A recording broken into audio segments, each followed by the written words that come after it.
I trusted my husband with my life.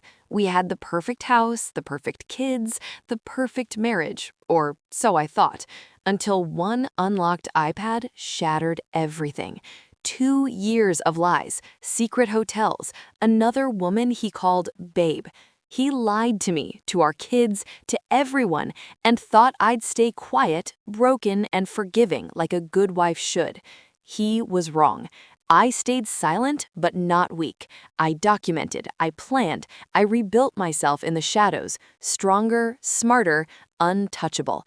Then, on our 10th anniversary, in front of family, friends, and his parents, I dropped the truth like a bomb. This is my story: betrayal, revenge, and the power I took back. Watch if you've ever been made to feel small. You won't look away. I still remember the first time I saw him. It was sophomore year at the University of Illinois at Chicago, UIC, the big urban campus right in the heart of the city. I was sitting in the student union, sketching logos on a napkin for a class project, trying to ignore the noise of everyone around me. I grew up in a tiny town called Pontiac, Illinois, population barely scraping 12,000, where the biggest excitement was the county fair or Friday night football. Chicago felt like another planet, loud, fast, full of people who moved with purpose. I was the shy graphic design major who preferred headphones and coffee shop corners to parties. Then he walked in.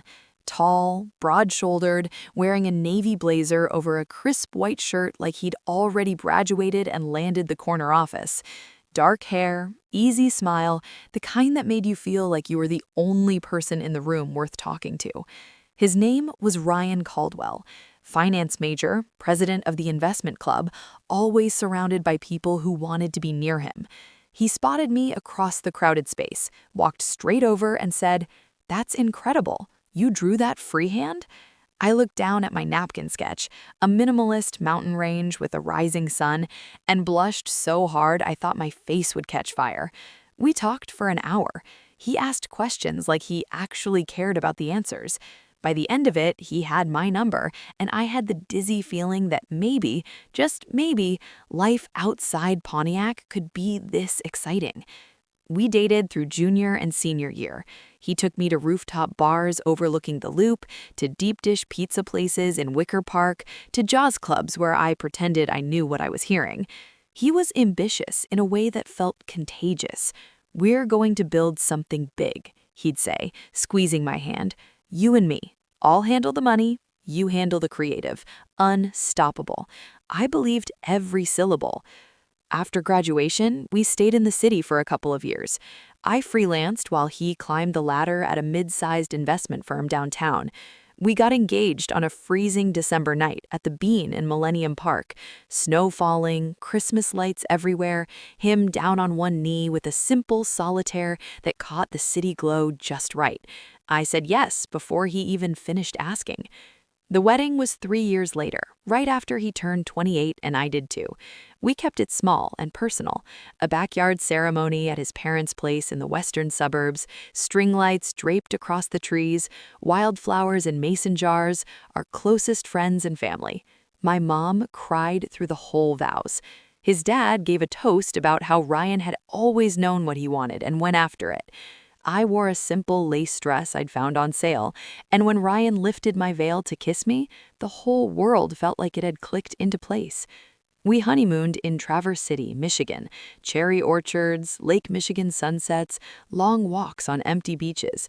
I remember lying in bed one morning, sunlight streaming through the curtains, listening to him breathe and thinking, this is it. This is the life I was always supposed to have. We moved to Naperville a year later.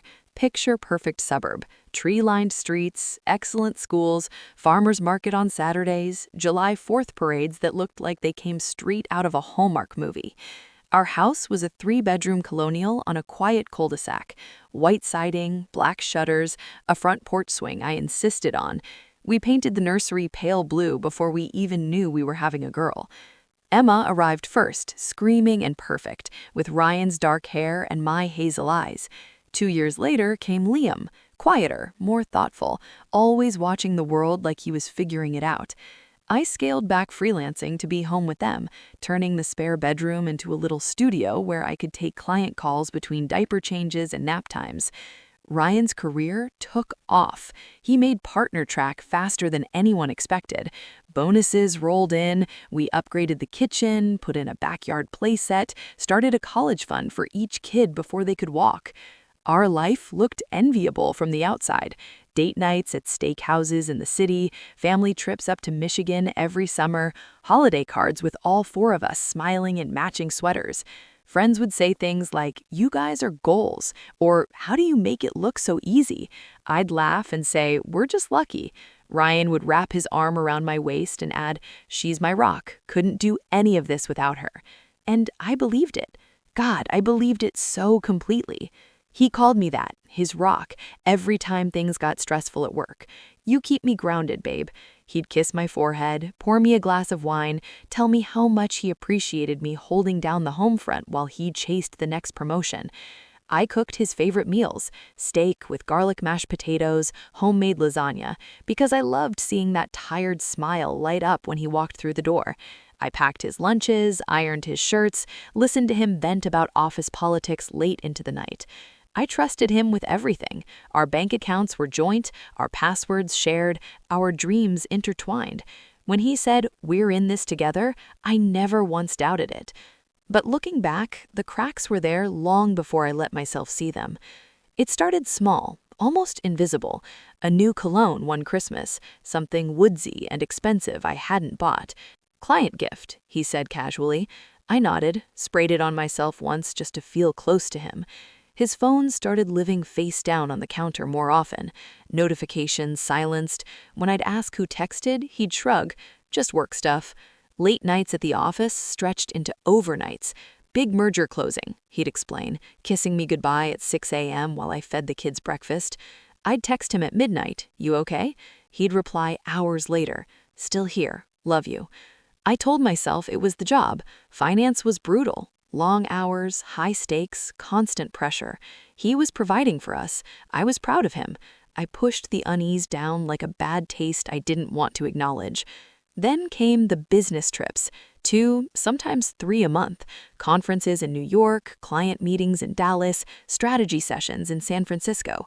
He'd come home exhausted but glowing, full of stories about deals closed and handshakes made. I'd unpack his suitcase, find hotel key cards and boarding passes, fold his shirts smelling faintly of someone else's perfume, or maybe I imagined that part. I never checked his credit card statements. Why would I? We shared everything. I trusted him with my life, literally. My social security number was on joint accounts with his. Our mortgage was in both names. The kids' trust funds listed him as co-trustee. He knew every password, every PIN, every secret fear I'd whispered in the dark. I gave him that power because love means vulnerability, right? Because marriage is supposed to be a safe place. I never imagined he'd take that vulnerability and turn it into a weapon. I never imagined the man who called me his rock was quietly chipping away at the foundation underneath me. But he was. And when the whole thing finally cracked open, it wasn't loud at first. It was quiet, insidious, the kind of betrayal that sneaks up behind you while you're busy believing in forever. I just didn't know it yet. I didn't wake up one morning and decide to become suspicious. It wasn't dramatic like in the movies. No sudden phone call from a mysterious woman, no lipstick on a collar, no cryptic text that screamed affair. It was quieter than that. A slow drip of unease that started so small I could pretend it wasn't there. It happened on a Tuesday in late October. The kids were already in bed, Emma reading her latest Dog Man book under the covers with a flashlight, Liam snoring softly in his race car bed. Ryan had just stepped into the shower after a long day. His phone sat on the bathroom counter, charging, screen facing up for once, instead of the usual face-down ritual I'd started noticing over the summer. I was brushing my teeth, half listening to the water running, when the screen lit up. A single notification. From Sarah K. "Miss you already, handsome. Last night was flame." That was it. No preview of the full message, just those words floating there like smoke. My toothbrush froze mid-stroke. toothpaste dripped onto the sink. I stared at the name, at the little flame emoji, at the casual intimacy of handsome. My heart did this weird stutter, half disbelief, half nausea. Ryan stepped out of the shower a minute later, towel around his waist, hair dripping. He saw me standing there, still holding the toothbrush like a weapon. "You okay, babe?" I forced a smile. "Yeah, just your phone buzzed." He glanced at it, picked it up, thumbed the screen awake. I watched his face. No flinch, no widening eyes, just calm. He chuckled, actually chuckled, like it was nothing. "Oh, that's Sarah from marketing. She's always like that. You know how these younger girls get when they're trying to climb the ladder. Flirty texts, emojis, the whole thing. It's harmless." He turned the phone off, set it back down, and kissed my forehead. "Don't worry about it. You're the only one I want." I nodded. I even laughed a little. Too high, too thin. Right, silly me. But I wasn't silly. I knew what I'd seen. That night, I lay awake beside him, listening to his steady breathing while my mind spun like a hamster wheel. Sarah Kay, Sarah from marketing. I'd met her once at the company holiday party 2 years ago. Tall, blonde, mid-20s, laughed too loud at Ryan's jokes. She'd worn a red dress that hugged every curve and handed out business cards like candy. I thought she was trying too hard. Now I wondered if trying too hard had a different meaning. The next morning, I told myself to let it go. One text, one emoji. People flirt at work. It doesn't mean anything. Ryan had never given me a real reason to doubt him. He still kissed me goodbye every morning, still texted me, "thinking of you," in the middle of the day, still held my hand during family movie nights. He was a good dad, coached Liam's soccer team, helped Emma with her science fair volcano, even when it erupted baking soda all over the kitchen. Good men don't cheat, right? But the doubt had roots now, thin, fragile ones, but there. Over the next few weeks, I started noticing things I'd previously ignored. His phone was always face down now. Always. Even when we were eating dinner as a family, it sat there like a little black shield between us. He changed his laptop password. I'd known it for years, our anniversary date backward. One day I tried to check something on Amazon, his account was linked, and it wouldn't let me in. "Oh yeah," he said when I asked. "IT made us update security protocols at work. New password. I'll text it to you later."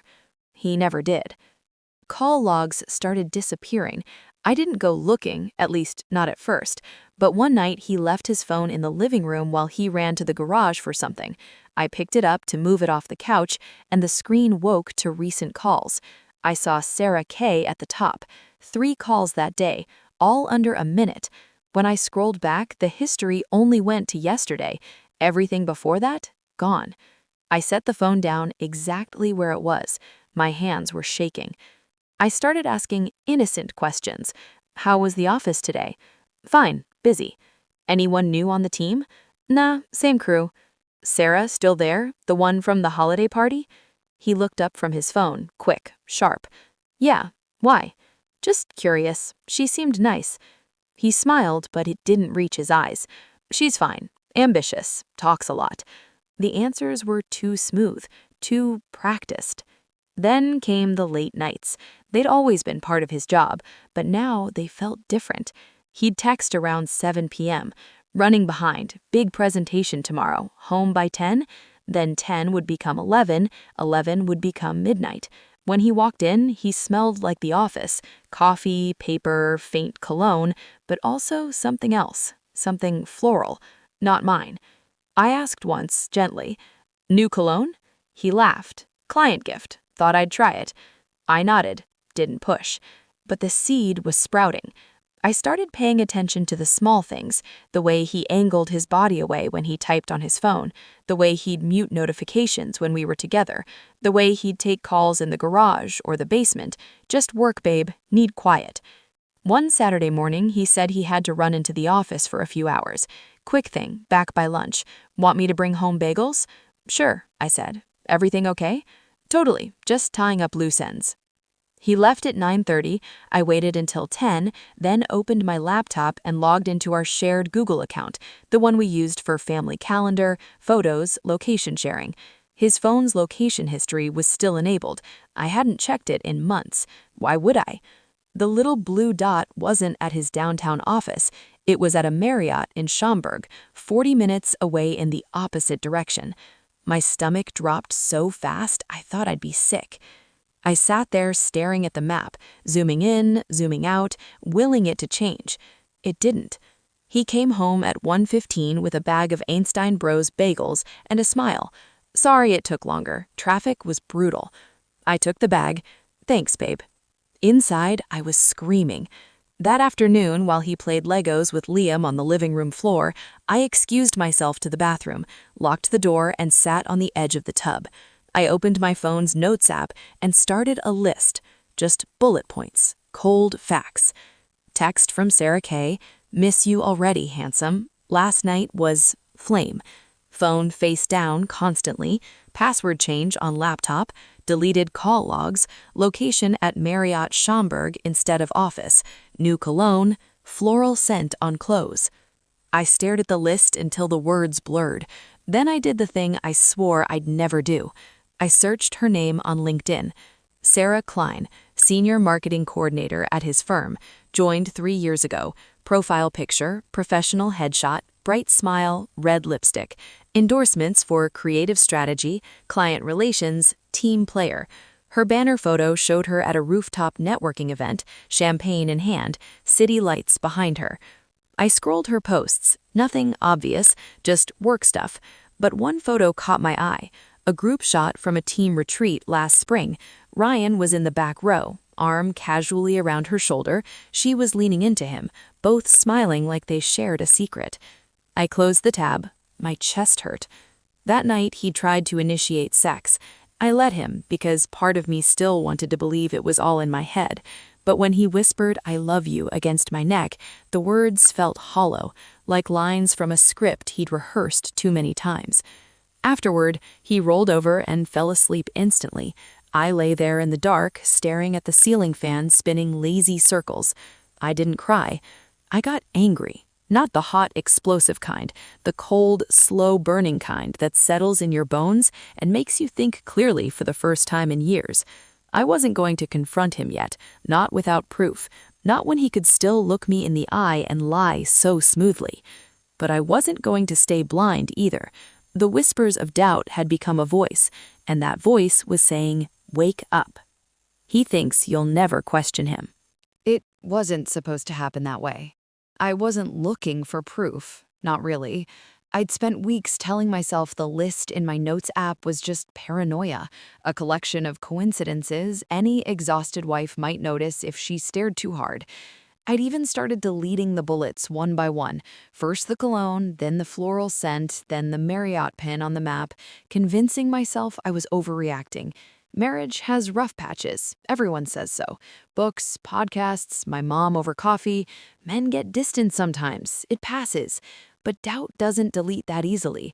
It was a Thursday in early December. Snow had started sticking to the lawns in Naperville, turning the neighborhood into a Christmas card.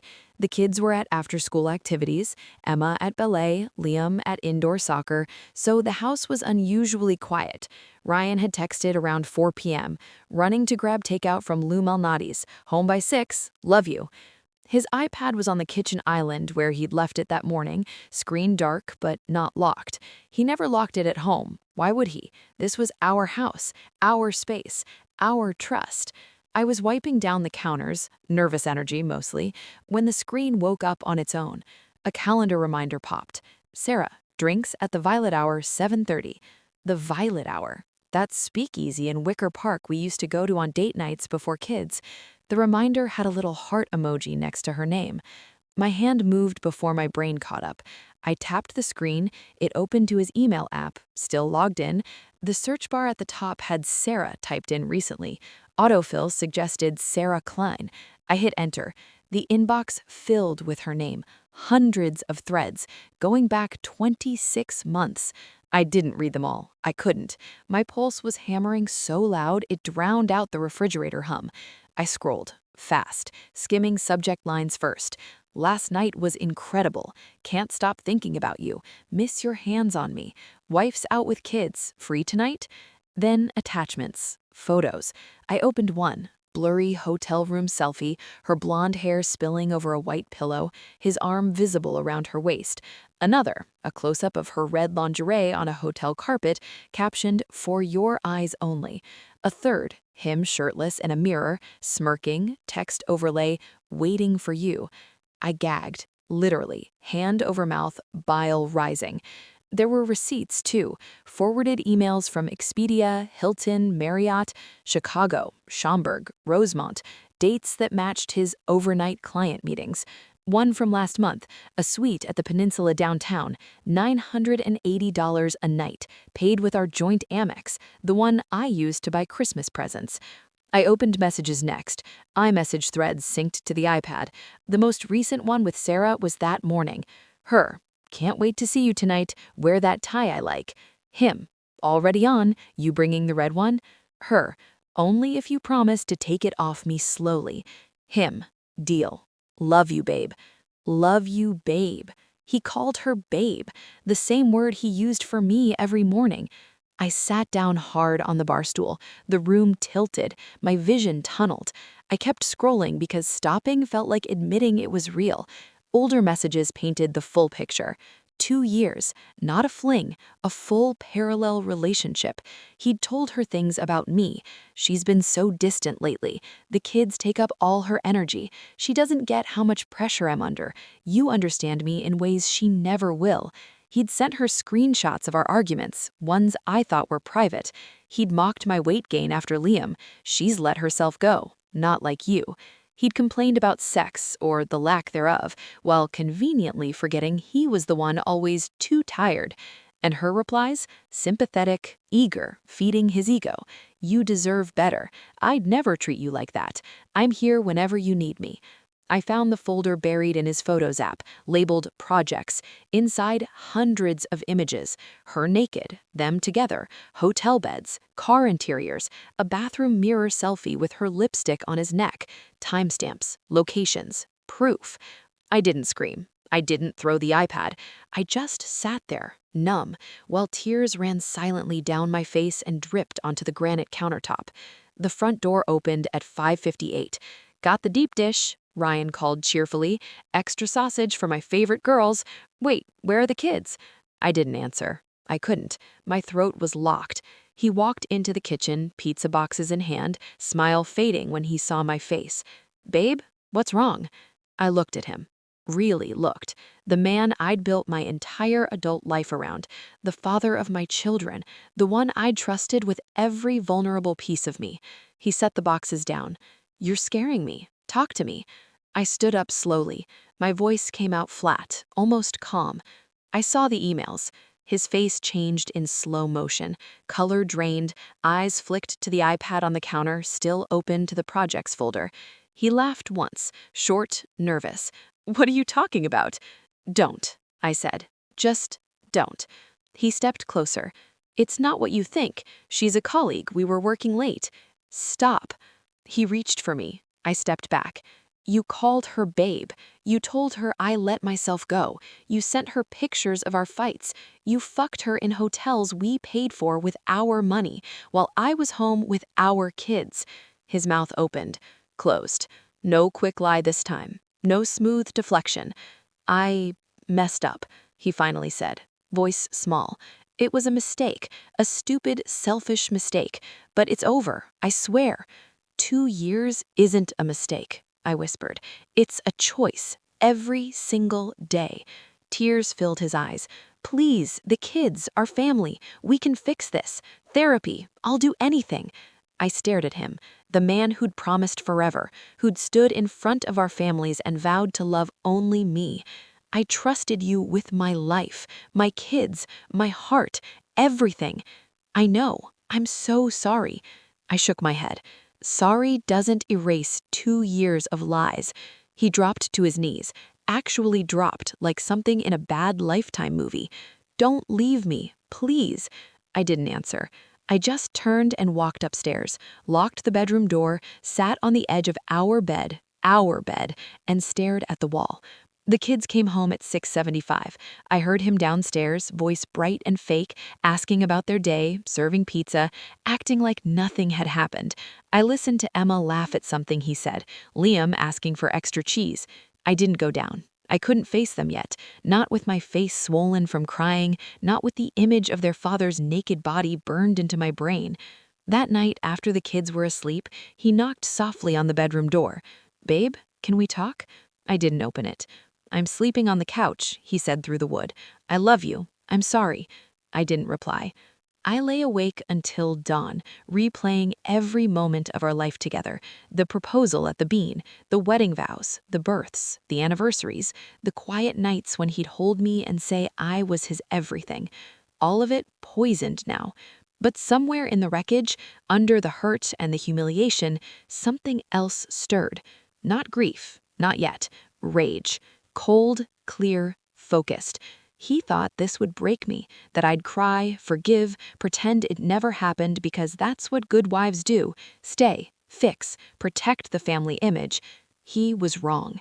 That night on the bathroom floor, because I'd moved to the guest bathroom at 3 a.m. so I could sob without waking the kids, everything ended, and something new began. A plan. Quiet, patient, unforgiving. He'd lied to me, lied to our kids, lied to everyone. He thought I'd stay silent. He had no idea what silence could become when it was weaponized. I didn't scream when he finally came upstairs that night. I didn't throw the iPad at his head or demand a divorce on the spot. I didn't even let him see how badly my hands were shaking. Instead, I lay in the dark guest bedroom, our spare room that still smelled faintly of fresh paint, and listened to him pace the hallway for 20 minutes before he gave up and shuffled back downstairs to the couch. He thought the silence meant I was broken, that I was grieving, processing, maybe even forgiving in the quiet hours before dawn. He was wrong. Silence was my first real weapon. The next morning, I got up before the alarm, made coffee the way he liked it, black, 2 sugars, even though my stomach was churning. When he stumbled into the kitchen at 6:45, eyes red and puffy from whatever version of remorse he'd rehearsed on the couch, I handed him the mug like nothing had changed. "Morning," I said, voice steady, smile small but present. He stared at me like I'd grown a second head. You're okay?" "I'm fine," I lied. "We have kids. Life doesn't stop." He exhaled, relieved. "Thank God. I was so scared you'd—" "I'm not ready to talk about it yet," I cut in. "Not today. Maybe not for a while." He nodded too quickly. "Of course. Whatever you need. I'll give you space. I'll do anything." Anything. The word hung there like a promise he'd already broken 1,000 times. I let him believe he still had control. That was step 1. While he showered and got ready for work, yes, he still went to the office that Friday because the merger doesn't wait for personal drama. I started building my fortress. First, documentation. I took the iPad into the laundry room, plugged it in, and spent 45 minutes screenshotting everything I could access before he changed passwords or wiped history. Emails, messages, calendar entries, the projects folder photos. I copied them to a hidden folder on my phone, then deleted the evidence from his device so he wouldn't know how deep I'd gone. I emailed the files to myself using a new Gmail account I created on my phone. Username, napervillequiet2025@gmail.com. Password, something he'd never guess. I set up 2-factor authentication with my personal number, not the family one. Then I photographed receipts, hotel printouts he stupidly left in his work bag, credit card statements I pulled from our online banking portal before he could lock me out, every business expense that now looked like a date night I never got invited to. I bought a small external hard drive from Best Buy during my grocery run that afternoon, paid cash, hid it in the back of my closet behind winter coats. Second, professional help. I'd always been the one who handled our taxes, our insurance, our schedules, so finding a lawyer wasn't hard. I searched on my phone while sitting in the Target parking lot, divorce attorney Naperville discreet. I called 3. The third one, a woman named Karen Esposito, mid-40s, voice like steel wrapped in velvet, took my call on a Saturday morning. I need to understand my options, I told her, quietly. No filing yet, just information. She didn't push. Smart. Most women wait until they're ready. Come in Monday, bring what you have. Monday, I dropped the kids at school, told Ryan I had a client meeting, and drove to her office in a strip mall off Route 59. No fancy downtown suite, just practical, private, anonymous. She reviewed my screenshots for 40 minutes without blinking. She's got a strong case for fault if you want to go that route. Adultery, dissipation of marital assets, emotional distress. But Illinois is no fault for the divorce itself. The real leverage is in custody, alimony, and asset division. He makes significantly more. You've been the primary caregiver. Courts favor stability for the kids. I nodded. I want primary custody. The house, if possible, half of everything, and I don't want him to know I'm preparing. Karen smiled, small, approving. We can file under seal initially if needed, but the longer you wait, the more you gather, the stronger your position. He'll think you're staying. Use that. I left with a $5,000 retainer paid from my secret savings account, the one I'd started 3 years earlier after reading an article about financial abuse in marriage. I'd skimmed small amounts from grocery money, freelance checks, and birthday cash from my parents. It had grown to almost $18,000, enough for a lawyer, a PI, maybe first and last on a new place if it came to that. Third, the private investigator. I found him through a friend of a friend, ex-cop named Mike Delgado. Cash only, no paper trail. We met in a McDonald's play area during the day so I could watch the kids through the glass while we talked. I need proof, I told him. Current proof, timestamps, photos, video if possible. I want to know where he goes, who he sees, how often. Mike didn't judge. Standard in adultery surveillance. $1,200 up front, $150 an hour plus expenses. I'll need his license plate, work address, usual routine. I gave him everything, even the Sarah Klein details I'd pulled from LinkedIn. He started the next week. While Mike tailed him, I kept the mask on at home. I cooked dinner, laughed at his jokes, let him kiss me goodnight, quick, closed-mouthed, no passion. When he tried to initiate more, I said, "I'm not there yet. I need time." He backed off fast. Guilt is a hell of a deterrent. He started trying harder. Flowers on the counter, extra help with bedtime, a surprise weekend getaway booked for just us, to reconnect. I smiled, thanked him, then quietly canceled the reservation and pocketed the credit. I let him believe he still was winning me back. Meanwhile, my own life started shifting under the surface. I took on more freelance clients, quietly, through a new Upwork profile under my maiden name. The money went straight to the secret account. I started therapy, online through BetterHelp, paid with a prepaid card. The therapist asked why I stayed silent. I told her the truth, because confrontation gives him the chance to lie again. I want the truth to speak for itself when I'm ready. Every night after the kids were asleep, I'd sit in the dark living room with my laptop, reviewing Mike's reports, grainy photos of Ryan's car outside Sarah Klein's apartment in Lincoln Park, hotel check-ins, a video clip, shaky from across the street, of him kissing her in the parking garage at work, time-stamped, irrefutable. Each piece of evidence felt like a brick in the wall I was building between the life I had and the one I deserved. He thought I was grieving quietly. He thought silence meant surrender. He had no idea I was arming myself. The rage that started on the bathroom floor had hardened into something colder, sharper, strategy. I wasn't staying because I was weak. I was staying because I was planning. And when the time came, when every lie was documented, every asset protected, every escape route mapped, he wouldn't see it coming. Not until it was too late. Because the best revenge isn't loud. It's patient. It's thorough. It's silent until it isn't. The days after the discovery blurred into a strange double life. On the surface, everything looked normal. almost too normal. I dropped Emma at ballet, cheered Liam on at soccer practice, ran errands, answered client emails from my home studio.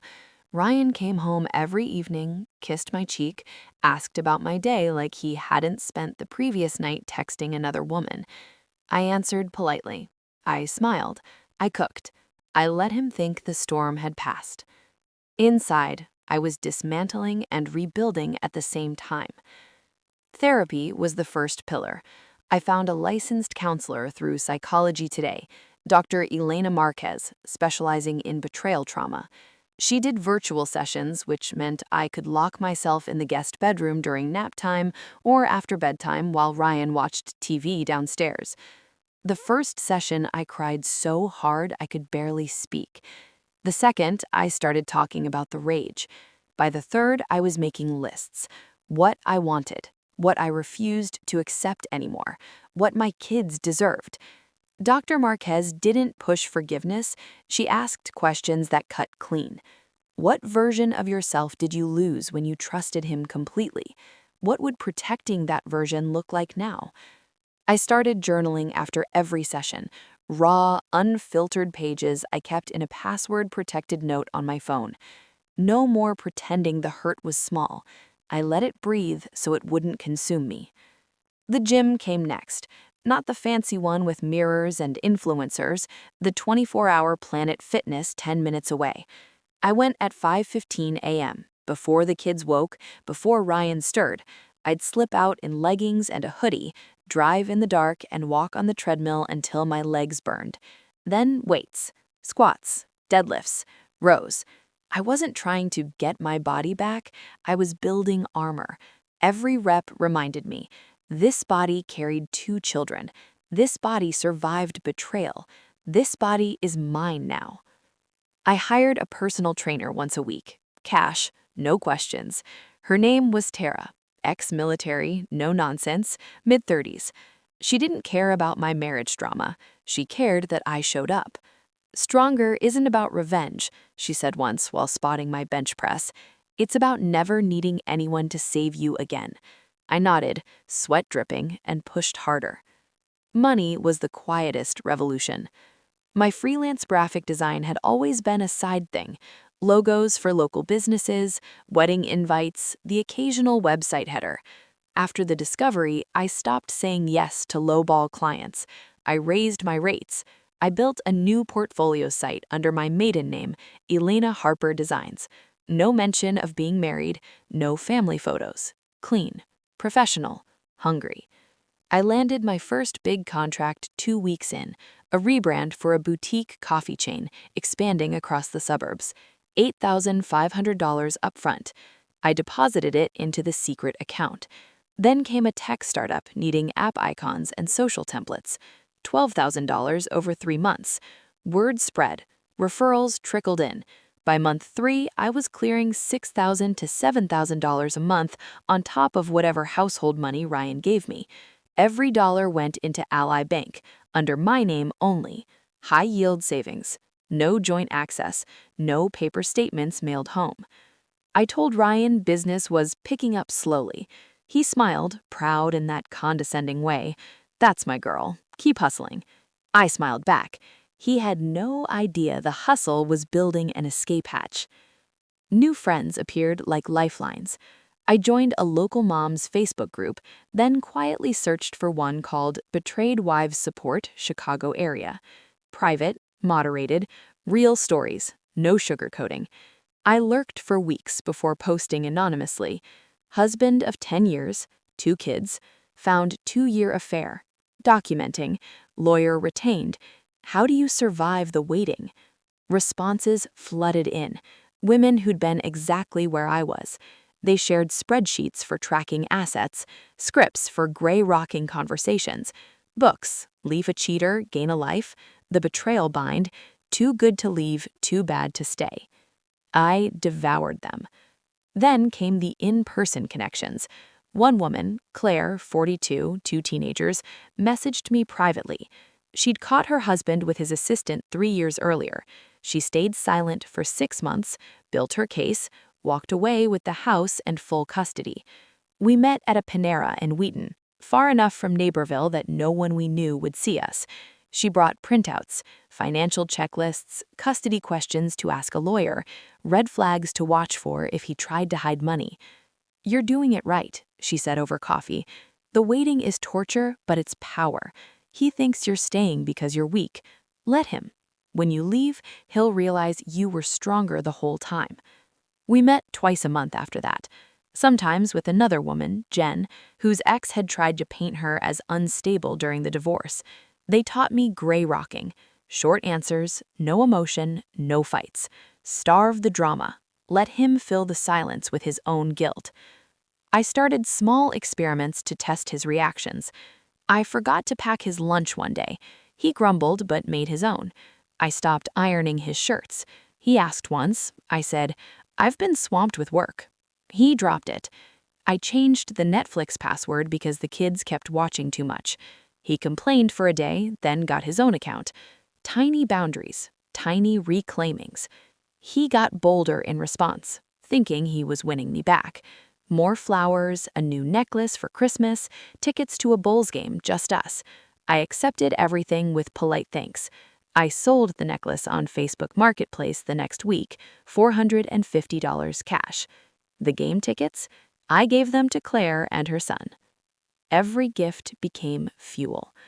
The nights were the hardest. When the house was quiet and he reached for me in bed, I'd roll away. Still not ready. He'd sigh, apologize again, promise change. I'd lie there listening to him sleep, planning the next step. Mike, the PI, sent weekly updates. More hotel stays, more dinners with Sarah, a weekend conference in Milwaukee that was really just them at a bed and breakfast. I saved every report, every photo, every receipt. Suspense hung in the air like humidity before a storm. Would he notice I wasn't crying anymore? Would he see the new steel in my eyes? Would Sarah push him to leave me first? He didn't notice. He was too busy playing the repentant husband, too busy lying to himself that one good month would erase 2 years. I let him, because while he performed redemption, I was becoming someone new. Stronger in the gym, sharper in business, clearer in therapy, richer in secret accounts, surrounded by women who'd walked through fire and come out the other side. I wasn't waiting to be saved. I was preparing to save myself. And when the moment came, when every piece was in place, when the evidence was ironclad, when my kid's future was secure, he would look back and realize the silence wasn't surrender. 3 months into the silent war, I thought I was alone in the trenches. I had my lawyer, my PI, my secret bank account, my therapy notes, my gym calloused hands, but no one who truly understood the daily performance of pretending everything was fine. No one who could look at Ryan's smiling face at soccer games and see the same liar I saw. Then the message came. It arrived on a rainy Tuesday afternoon in March. I was in the carpool line at school, windshield wipers slapping rhythmically, radio low. My phone buzzed once, unknown number, text only. "I know what your husband did.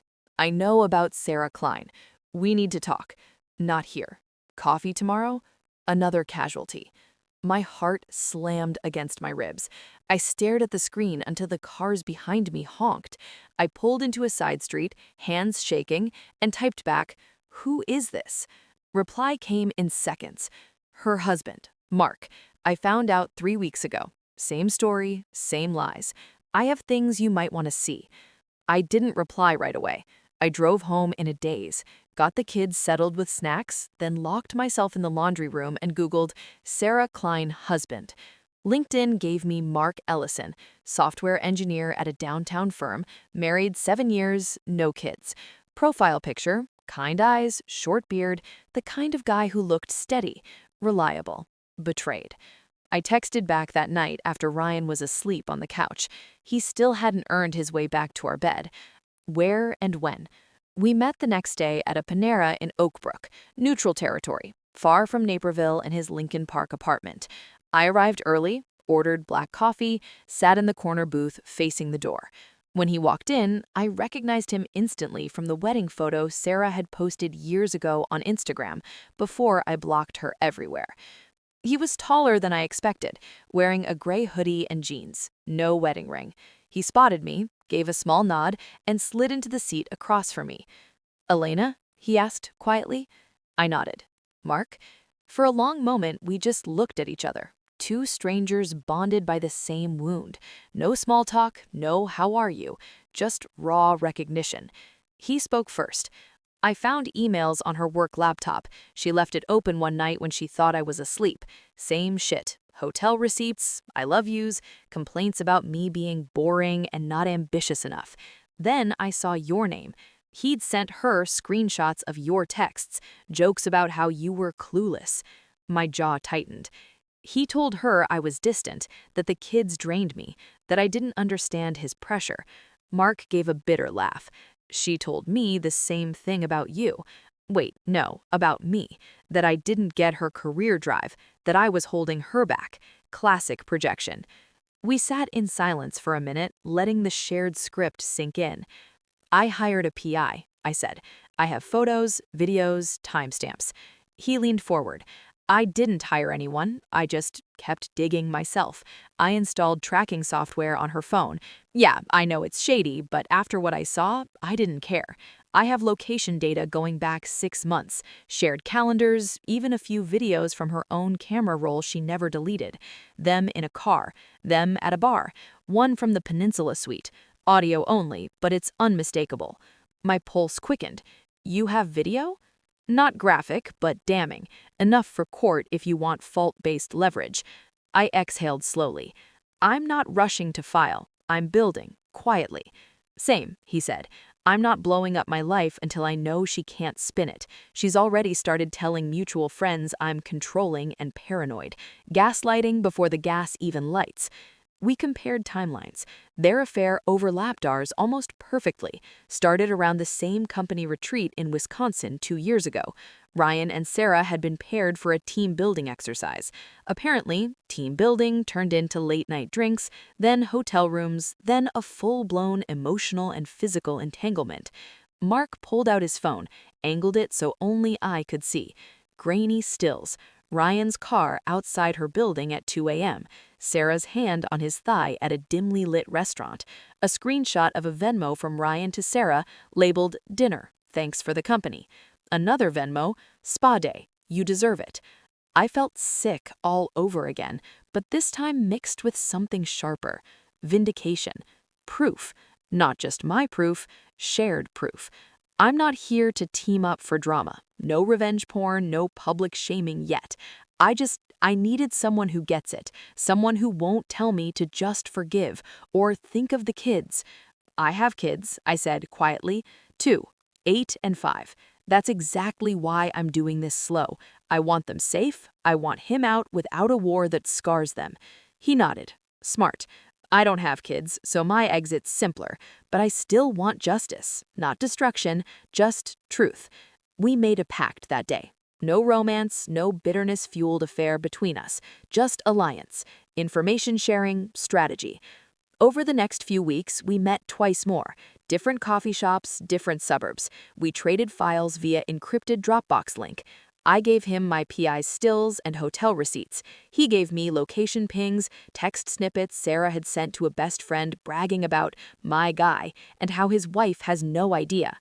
We cross-referenced dates, built a master timeline in a shared Google sheet, color-coded, meticulous, emotionless. One meeting, he brought a USB drive. Audio from her phone, one voicemail he left her last month. "Listen when you're alone." I waited until the kids were at school, sat in my car in an empty Target lot, hit play. Ryan's voice, low, intimate, the same tone he used to use on me. "Hey babe, just left the office. Thinking about you. Last night was unreal. Can't wait to do it again. Tell your husband whatever you need to. I've got mine handled. He's buying the working late story like always. Love you." I played it 3 times. Each time the knife twisted deeper, but the rage grew cleaner. This wasn't just betrayal. This was contempt. Mark and I kept our alliance tight. No texts that could be screenshot, burner apps for communication, cash for coffee. We were careful because we knew they were sloppy. Ryan started noticing I was different, calmer, busier, less reactive. He upped his performance. More compliments, more help around the house, more I love yous. I gray-rocked him. Short answers, polite nods, no fights. He thought he was winning me back. Sarah, according to Mark, was getting restless. She'd started asking Ryan when he'd leave me. Mark overheard one phone call. You keep saying soon. When is soon? The cracks in their fairy tale were showing, and in the shadows, two betrayed spouses were quietly stacking dynamite. Mark became the ally I never expected. Not a lover, not a friend in the traditional sense, but a mirror, someone who saw the same monster and refused to look away. Together, we turned pain into precision. Together, we waited. Because the best part of revenge isn't the explosion, it's knowing exactly when to light the fuse. By spring, the mask I wore at home had become second nature. I could smile across the breakfast table while Ryan poured cereal for the kids, laugh at his lame dad jokes during dinner, even let him hug me from behind while I washed dishes. Quick, brief, enough to keep suspicion at bay. He interpreted every neutral response as progress. "You're warming up to me again," he said one night, hopeful. I just nodded and said, "I'm trying." He bought it because he wanted to. But underneath, I was turning up the heat, slowly, deliberately, so he wouldn't see the boil until the water scalded. The first move was subtle. I accidentally left a single printed email on the kitchen counter one morning. It was from the PI's report. Nothing explosive, just a hotel receipt from the peninsula dated 2 months earlier, forwarded to my new Gmail with Ryan's name and credit card ending in 4782 clearly visible. I printed it at the library, left it face up under a stack of junk mail, then went upstairs to get ready for the day. I watched from the hallway as he came down for coffee. He froze when he saw it. His hand hovered, then snatched it. I heard the printer in his office whir. He was scanning it, probably emailing it to himself to delete later. When he came back downstairs, his face was flushed, eyes darting. "Everything okay?" I asked, innocently, sipping my coffee. "Yeah, just work stuff. Forgot I printed something." He forced a laugh. "You know how scattered I get." I smiled. "You should be more careful. Identity theft is real." He swallowed hard, nodded. That night, he spent an extra hour in the basement, cleaning up his files. I knew what he was doing. Mass deletion, changing passwords again, panicking quietly. Good. Let him sweat. I escalated in small, deniable ways. I changed the home Wi-Fi password one afternoon while he was at work. When he got home and couldn't connect, he asked, annoyed. "Oh, sorry," I said. "The kids kept guessing it and streaming too much. I reset it. Here's the new one." I handed him a Post-it with a long, random string. He typed it in, frowning. "Kind of complicated." "Better security," I replied, sweetly. "You always say we need to be careful." He couldn't argue without sounding paranoid. From then on, every time he wanted to text Sarah or check something private, he had to do it on cellular data or wait until he was out of the house. I'd changed the router settings to log connected devices too, quietly, through the admin panel. I could see his phone pinging her number late at night when he thought I was asleep. Next came the innocent questions, calibrated to make him trip over his own lies. At dinner one evening, "How's the team doing? Still a lot of late nights?" He shrugged. "Yeah, merger's dragging on."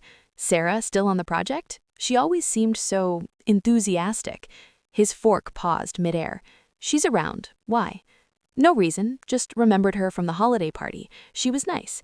He changed the subject fast, but I saw the flicker, fear mixed with irritation. A week later, over coffee, "You've been traveling a lot lately. Any fun conferences coming up?" He hesitated. "Maybe one in Milwaukee next month. Quick trip." "Milwaukee again? You went there last fall, right? For that team retreat?" His jaw tightened. "Yeah, same client." "Must be nice getting out of the city. Does Sarah go too? She's in marketing, right?" He set his mug down harder than necessary. "Sometimes it's work, Elena." "Of course," I smiled. "Just curious." Each question was a pinprick, never accusatory, never loud, just enough to remind him I was paying attention. He started getting sloppy. Texts left open on his laptop when he stepped away to the bathroom, a half-deleted browser history showing searches for how to hide affair texts and Illinois divorce laws. He'd panic delete when you realized, but not before I'd screenshotted from across the room with my phone on silent. Mark and I kept trading intel. He told me Sarah was pushing harder, leaving voicemails Ryan had to delete frantically. She wants to know when you're leaving your wife. He keeps stalling, says soon. She's starting to threaten to tell people. I smiled at that. Their perfect little fantasy was fraying. Meanwhile, my lawyer Karen was finalizing paperwork. We met every 2 weeks now, virtual or in her office. She drafted a petition for dissolution, temporary custody order, child support calculation, asset freeze request. She said, we can file any time, but the longer you wait, the more leverage you build if he tries to claim you're unstable or vindictive. I wasn't ready to pull the trigger, not yet. I needed one more thing, his reaction when he realized I knew everything. So I planted the second seed. One Saturday, while he was at soccer practice, really meeting Sarah at a coffee shop in Elmhurst, Mike the PI confirmed it, I left a small stack of papers on his desk in the home office. Not the smoking gun, just breadcrumbs, a printed Google map with pins on every hotel he'd visited with her the last year, a screenshot of the voicemail Mark had shared, transcribed, Ryan's words in bold. She's buying the working late story, like always. I placed them under a manila folder labeled Taxes 2025, innocent enough that he might open it thinking it was routine, obvious enough that he'd recognize the threat. He came home that afternoon tense, eyes scanning the house like he expected an ambush. He went straight to the office. I heard the door close, heard papers rustling, heard nothing for 10 full minutes. Then the printer again, frantic copying probably. When he emerged, his face was pale. "Hey, you been in my office?" "Yeah," I said casually, folding laundry on the couch. "Needed to grab some old receipts for my taxes. Why?" He swallowed. "Nothing, just thought I saw something." I looked up, met his eyes. "Like what?" He hesitated. "Nothing. Forget it." But he didn't forget. That night he tried to initiate sex for the first time in weeks, desperate, almost pleading. I let him kiss my neck once, then gently pushed him away. "Not tonight, I'm tired." He rolled over, back to me, breathing uneven. I lay awake listening to him pretend to sleep. The slow burn was working. He was unraveling thread by thread, checking his phone obsessively, jumping when it buzzed, asking me casual questions that were really probes. "You talked to anyone about us lately? You seem different, almost happier." I just smiled. "Therapy's helping." He nodded, relieved. He thought therapy was fixing me back into the forgiving wife. He had no idea it was arming me. My business kept growing. Another big client, a restaurant chain needing full branding. Money flowed steadily into the secret account. I started looking at rentals in Ann Arbor, quiet college town, good schools, far enough from Chicago to feel like a fresh start. I bookmarked properties, saved photos, dreamed in silence. The kids noticed nothing. They still ran to him for hugs, still asked for bedtime stories. I made sure of that. Whatever happened next, they would never feel like they had to choose. But Ryan, he was starting to feel the walls closing in. He just didn't know whose hands were pushing them. The fuse was lit. All I had to do was wait for the right moment to let it burn. Our 10th anniversary fell on a perfect June Saturday. Sunny, 75 degrees, the kind of day that makes suburban Chicago feel like paradise. Ryan had planned the whole thing months in advance, back when he still thought he could charm his way out of the grave he'd dug. A backyard party at our Naperville house, catered barbecue from a local joint, string lights crisscrossing the yard, a playlist of our couple songs, rented tables and chairs for 50 guests. His parents flew in from Florida. My mom and stepdad drove down from Pontiac. Friends from college, neighbors, coworkers, everyone who'd ever envied our perfect life. He wanted it to be a grand gesture, a public declaration that we'd survived the rough patch. He even wrote a speech, yes, a speech, about how I was his rock, how we'd weathered storms, how the next decade would be even better. He practiced it in the bathroom mirror while I pretended to sleep. I let him. because I had my own plan for the night. The party started at 5 p.m. Kids ran around with glow sticks, adults sipped rosé and craft beer. Ryan worked the grill like a pro, flipping burgers, laughing too loud, arm around my waist whenever someone took a photo. I wore the navy sundress he'd bought me last summer, simple, elegant, the color he always said brought out my eyes. I smiled for the cameras, I hugged his mom, I thanked everyone for coming. Inside, my heart beat steady, cold, ready. At 7:30, after dinner but before cake, he clinked a glass with a spoon. The yard quieted. Guests gathered in a loose semicircle around the patio. He stood on the low stone steps leading to the back door, microphone in hand, borrowed from the DJ who was spinning soft acoustic covers. "Thank you all for being here," he began, voice warm, practiced. 10 years ago, I married the most incredible woman I've ever known. Elena has been my partner, my best friend, my rock through everything. We've built a beautiful life, 2 amazing kids, this home, memories I wouldn't trade for anything. Tonight, I want to say publicly, I love you more than ever, babe. Here's to the next 10 years, and the next 50. Applause, cheers, a few awes. His dad wiped his eyes. My mom beamed. Ryan turned to me, extending his hand. "Come up here, sweetheart. Let's toast together." I walked up slowly, took the microphone from him. Our fingers brushed. He smiled, genuine, relieved, thinking this was the moment I finally forgave him. I didn't smile back. I looked out at the faces, familiar, trusting, completely unaware. Then I spoke. I'd like to say a few words, too, about trust. The yard went still. No clinking glasses, no kids laughing, just the soft hum of crickets and the faint buzz of string lights. 10 years ago, I stood in front of most of you and promised to love this man for better or worse. I kept that promise, every day. I trusted him with my heart, my children, our future. I believed the vows. I believed the late nights were work. I believed the trips were business. I believed the I love yous were only for me. I paused, let the words settle. Then I learned the truth. I reached into the small clutch I'd carried all evening, pulled out a slim remote, clicked it. The projector screen we'd set up for old wedding photos flickered to life behind us. But instead of our first dance or Emma's birth, the first image appeared, a screenshot of Ryan's email to Sarah Klein. Subject line, "Can't wait to see you tonight." Body, explicit, time-stamped. Gasps rippled through the crowd. Another click, hotel receipt, Peninsula, Chicago, suite, $980, paid with our joint card.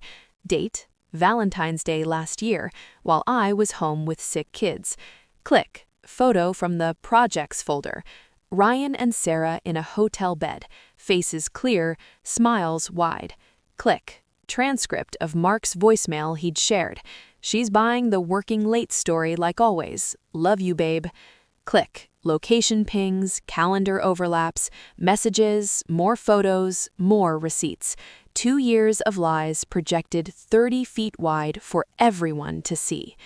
The yard was frozen. His mother covered her mouth. My stepdad looked like he might be sick. Friends stared, some at the screen, some at Ryan, some at me.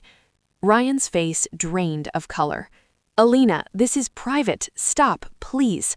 I turned to him, voice calm, microphone amplifying every word. "You lied to me. You lied to our children. You lied to everyone here tonight. You thought I'd stay silent, that that's what good wives do. Protect the image, protect the family, protect you." I stepped closer, looked him dead in the eye. But silence isn't weakness, it's strategy. From the side of the yard, Mark Ellison stepped forward. He'd been invited as a colleagues +1. Ryan had no idea who he really was. Mark held his own remote, clicked. A new slide, Sarah's texts to her best friend. He's going to leave her soon, he promised. Another, his wife has no clue. Pathetic. Then audio. Ryan's voice again, intimate, mocking, the same voicemail, played loud enough for the neighbors 2 houses down to hear. Mark spoke, voice steady. She wasn't the only one who knew. I'm her husband, and I'm done pretending to. The crowd erupted, murmurs, shocked whispers, a few people walking away shaking their heads. Ryan's dad tried to approach him. His mom started crying openly. Ryan looked around wildly. This is insane. She's exaggerating. We were working through it. I apologized. We're fixing. No, we're not fixing anything. I filed for divorce 3 weeks ago. Temporary custody is with me. The house is going on the market. Half of everything is mine, by law and by what you owe for the dissipation of marital assets on hotel rooms and gifts for her. I turned back to the guests. I didn't do this to humiliate him publicly. I did it because he humiliated me privately for 2 years. He thought I'd never speak. He was wrong. I clicked one last time.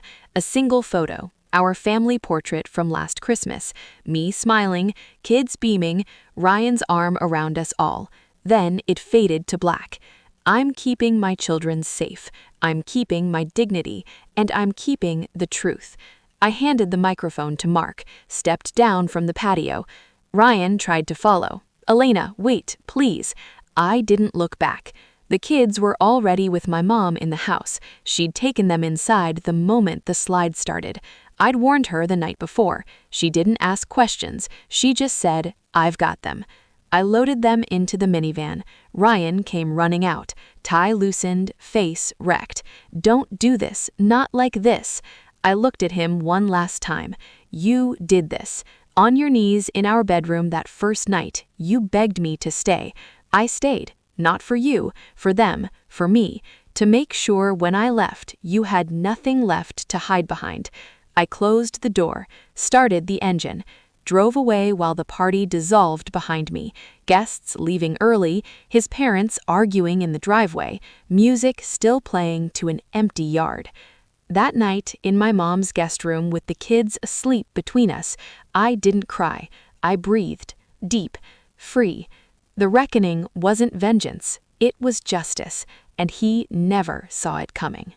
The morning after the party, the house felt like a crime scene with no blood.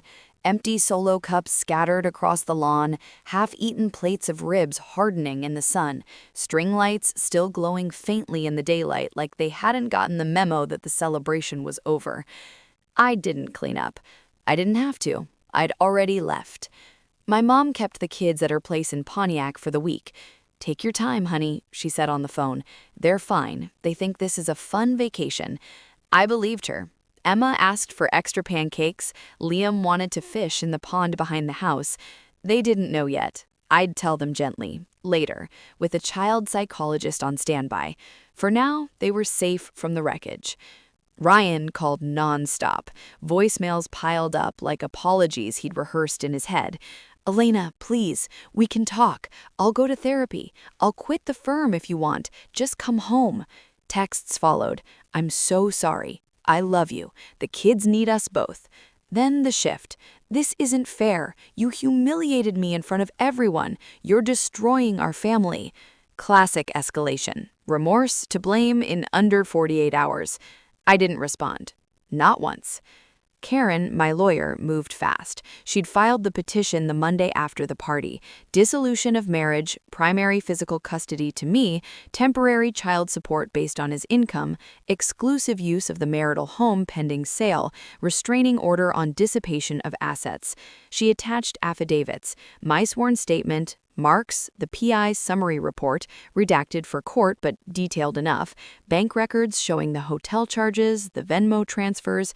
She even included screenshots from the anniversary slideshow. The judge granted temporary orders within days. No contest from Ryan yet. He was still reeling. The house went on the market that Wednesday. A for sale sign appeared in the front yard while Ryan was at work. He came home to realtors staging the living room. Neutral pillows, fresh flowers, the faint smell of vanilla candles covering whatever lingering barbecue smoke remained. He texted me, "You're really doing this?" I replied once, the only message I sent that week. Yes, Papers are served. Communicate through attorneys only. He showed up at my mom's house 2 days later, unannounced, unshaven, eyes bloodshot. My stepdad met him at the door. Not here, Ryan. Not Mao. Ryan tried to push past. My stepdad, 6'3", former high school football coach, didn't budge. Leave or I call the police. Ryan left. He didn't come back. Word spread fast in our circles. Naperville isn't that big. His parents called me, his mom crying, his dad furious. How could you do this to him publicly? His dad barked. I answered calmly, ask him how he could do what he did privately for 2 years. They stopped calling after that. At his firm, the fallout hit harder. The slideshow had gone viral in certain group chats. Someone recorded it on their phone, shared it anonymously. By Monday, HR was involved. Inappropriate use of company time and resources, the email read. Client meetings canceled, his bonus for the quarter slashed, demotion to senior analyst, no partner track, no corner office. Whispers in the break room. He was sleeping with Sarah Klein while married? Sarah resigned 2 weeks later, quietly, with a severance package. Mark told me she'd moved back to her parents in Wisconsin. No more rooftop networking events for her. The divorce dragged. Illinois requires a 6-month waiting period for no fault, but the temporary orders held. I got the house until it sold. Ryan paid child support based on his full salary before the demotion. I stayed in Naperville just long enough to pack. The kids and I moved to a short-term rental in Ann Arbor that August. University town, tree-lined streets, good schools, a fresh start, far from the gossip. Ann Arbor felt like breathing again. I rented a small craftsman bungalow near Carytown, porch swing, backyard big enough for a playset. Emma started 3rd grade at a new elementary, Liam, kindergarten. They adjusted faster than I expected. Kids are resilient when the adults stop pretending everything is fine. My business exploded. Without the daily performance of Happy Wife, I poured everything into Elena Harper Designs.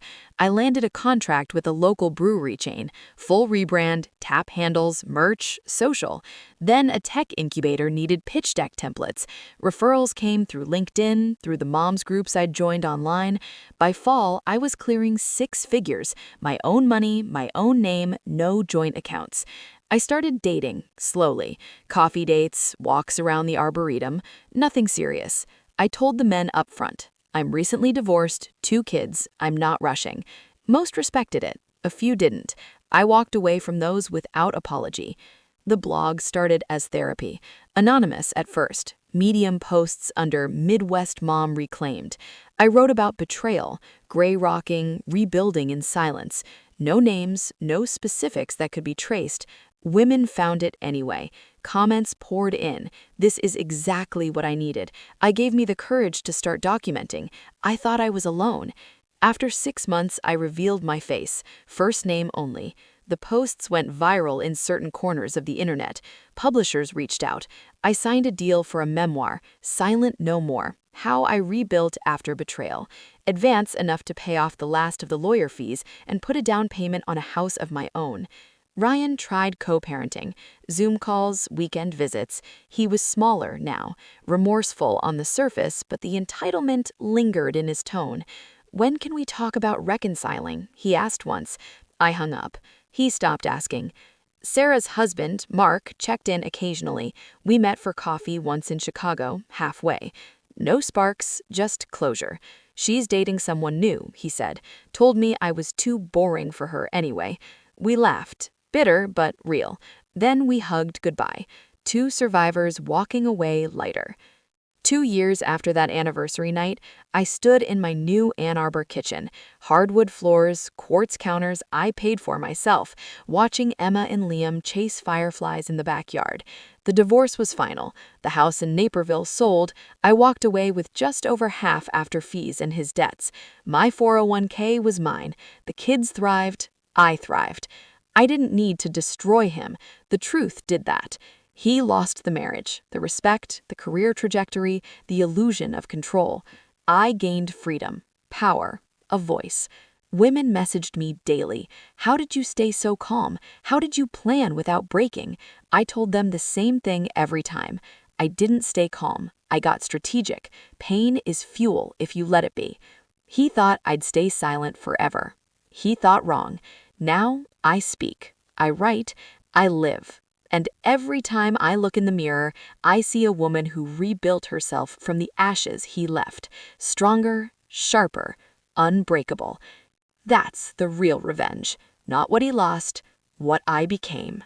2 years have passed since that June night when the string lights went dark and the truth lit up our backyard like fireworks nobody asked for.